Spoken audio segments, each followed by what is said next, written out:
Baiknya ya kalau misalkan kita itu mau ngekos di salah satu tempat, apalagi jauh, sebaiknya observasi atau tanya-tanya dulu ya. Bukan masalah dari harganya yang murah, tapi dari pertama kenyamanannya, terus lingkungannya gimana juga. Ini terjadi pada rekan kita ya. Jadi emang ada satu cerita horor yang rekan kita ini bagikan, karena memang kebetulan rekan kita ini cewek gitu lah.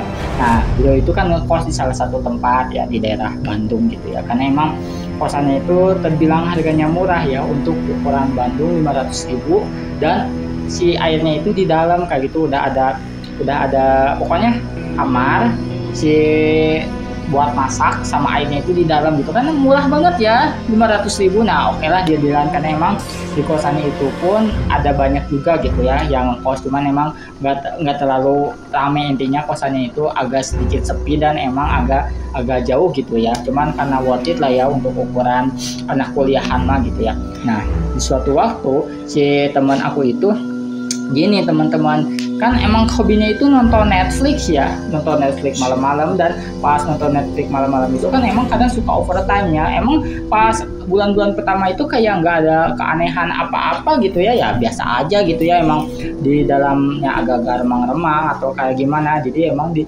kos-kosannya itu di sudutnya itu emang ada sebagian yang agak remang-remang kayak gitu, cuman ya udah nggak apa-apa lah ya. Dan emang namanya juga apa sih yang bisa diharapkan dari kosan yang murah kayak gitulah intinya mana. Pas emang puncak keanehannya itu pas nonton Netflix, dia itu pas nonton Netflix kok kayak ada yang ngeliatin, karena emang kalau kita ada yang ngeliatin, kalau misalkan ada yang di belakang kita itu suka ada yang berasa ya. Jadi dia itu kan sambil tiduran ya pas malam-malam itu ya, padahal kondisinya itu nggak malam Jumat, pas lagi nonton Netflix jam 9 malam kok kayak ada yang ngeliatin di belakang ya. Pernah gitu nonton aja Netflix kayak gitu ada yang ngeliatin kayak gitu, pas penasaran gitu ya, karena emang kayak aura kita sedekat banget gitu, kayak tahu nggak sih kalau misalkan kita sama teman-teman nonton bareng kayak gitu di sini kan sambil tiduran, penasaran ya teman kita itu, dimatiin aja si HP-nya itu kan jadi gelap, pas dimatiin dong kayak pas dia lihat kok kayak ada ngeliat bayang-bayang teman-teman. Karena masih positif tinggi penasaran dinyalain lagi gitu ya nonton Netflix, kok makin kayak merinding gitu ya, dimatiin lagi supaya HP-nya dihitung, kok kayak ada sosok putih kayak gitu pas dilihat-lihat gitu ya.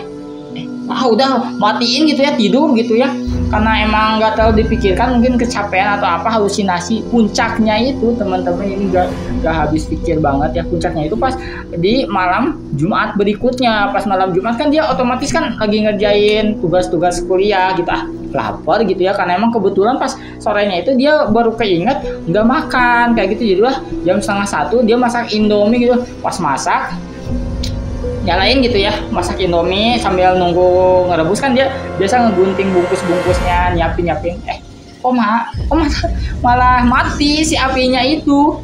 Pas di ini kok posisinya kayak ngejetlek kayak gitu, nggak dihidupin. Kan tadi itu dia mikirnya itu kan udah dinyalain ya si kompornya itu, dijetlekin lagi ya, nyicik aja yang lain. Pas dilihat kok mati lagi ya, aneh banget kan. Ya udah pas dijetlekin tungguin aja kayak gitu, pas ditungguin bener dong, ternyata si jetlekannya itu ada yang muterin kayak gini, ada yang matiin. Nah kan kaget sih, ada yang ketawa tipis-tipis kayak digangguin,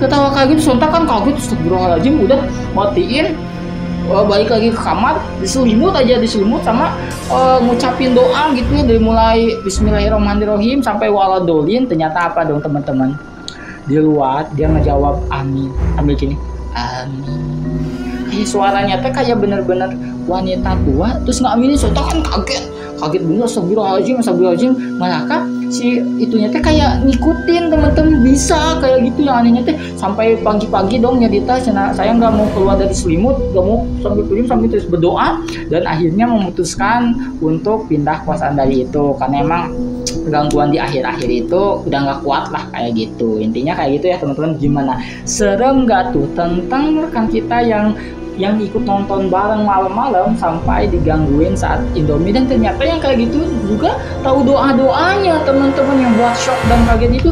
Sok bayangin dong pas udah ninyu emi jetrek kayak diherian diketawain. Kemudian pas baca doa ternyata si makhluk kayak gitu mengaminkan dan tahu doanya kayak gitu juga. Ngeri banget ya. Oke, sampai di sini dulu aja cerita serem kali ini. Pokoknya bagi teman-teman yang punya cerita serem boleh tulis di kolom komentar. Nanti Mbak Imut ini bakal bacain. Like jika kalian suka, subscribe jika kalian mau simak video di episode cerita horor berikutnya. Serem enggak tuh? Jangan lupa bunyikan notifikasi loncengnya ya biar tidak ketinggalan cerita horor berikutnya. Dadah.